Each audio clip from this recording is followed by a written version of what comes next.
Hi everyone, I've just come to show you this little album that I've made. Sorry for the shadows, it's quite dark in this room today. I used to make these albums years ago, and what they are, don't know if it's picking it up, the actual binding is the piece of cardstock that you make the covers with.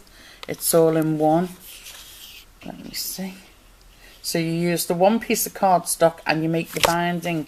The only drawback is this size, which is about maybe just over 4 inches across. I think it's 7 inches in height and about 4 across.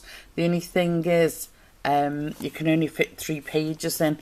If I wanted to fit 4 in, because the card is the binding as well, it would be probably only about 2 inches wide, which would be ridiculous.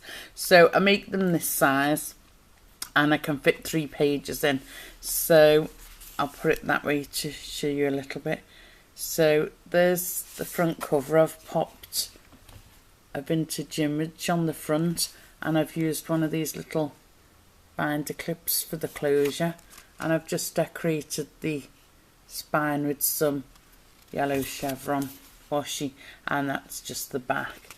And then I'm trying to move out the way so there's no shadow falling on it. When you take that off,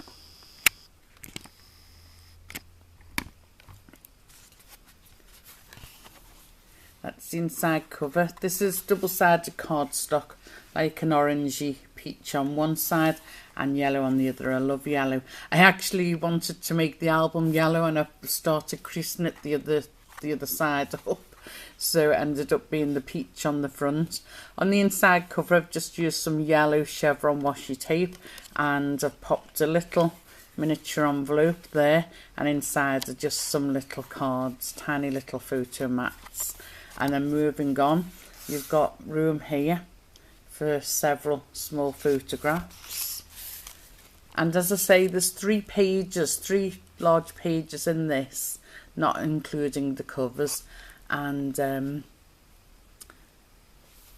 so that's 6 sides. And I've used some, it's a no-name paper, but it's beautiful quality, lovely designs and really thick.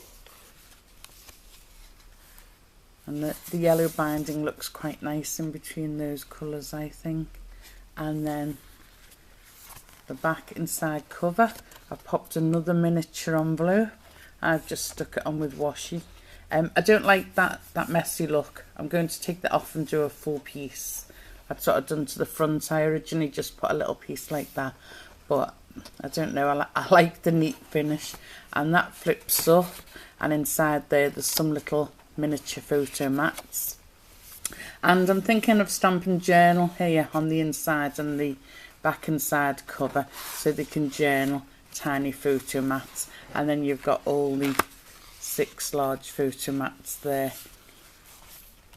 Inside the 3 pockets, there's inside the 3 pages, sorry, there's 3 large pockets which contain 3 large tags, which is another 6 sides. So I've designed it so you can put pics on that side and then journal on this side. And I make my own tabs. I've got a punch which punches these out, and I just fold them in half and glue them on. So the 3 large tags are exactly like that. So that fits in there. I used a 12 by 12 for the cover, there's some left over, and I used 3 12 by 12s for these 3 pages, and there was some left over on each of them. I used a 12 by 12 for the large tags, and there was some left over. And with all the leftovers from making this album, I was able to make this album. So if you use 5 12 by 12s, you get 2 full albums.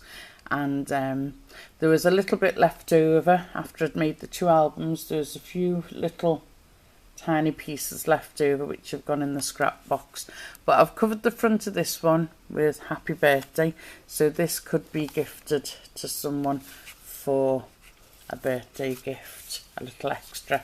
And I've put one of the binder clips on it again, and this measures 5 in height and 4 across, so the other was 7 in height. And as you open it, I've popped a little pocket here. I've cut pieces of white cardstock, and I've cut this image is from a page of images out of the book that these papers came out of. It's not a well-known brand, but it's good quality. And I cut the image out of the dog, and I've rounded the corners, and then I've mounted that on a piece of white cardstock, which I've rounded the corners, and then I've stuck that, sorry, that's my phone, I stuck that on the yellow inside cover, so I think that has a nice effect. And I've just popped a little gift tag in, because it is a little birthday album, as it says there. So if I gift this to someone for the birthday, that's the gift tag. And then I've done the exact, as these are all leftover papers, the exact as the bigger album, and I've put them in the same order. So we've got that one, little bit of the yellow binding, that one, and that one. And on the back and side cover, I bought a new die recently. I don't know if this is picking up. This is a piece of Hunky Dory cardstock, and it was marbled, and on the end, the end border of the paper had gold. So I put the die in a position so that the gold just touched the top of the peacock's head, those feathers. It looks like a crown, and I just thought that will cheer up the back cover. Looks quite nice. And that's the back cover, and that little clip goes on there, and that's the little one. Yeah, a friend of mine was in a she sent me some die cuts, and the peacock was in it, and I loved it, and I asked her where she got it from. She told me, and I sent away and bought myself one. So there's the 2 albums made with 5 sheets of 12 by 12, and there's a little bit left over for photo mats or whatever. So there they are. I hope you like those 2 quick and easy albums with the binding inbuilt. Thanks for watching. Bye.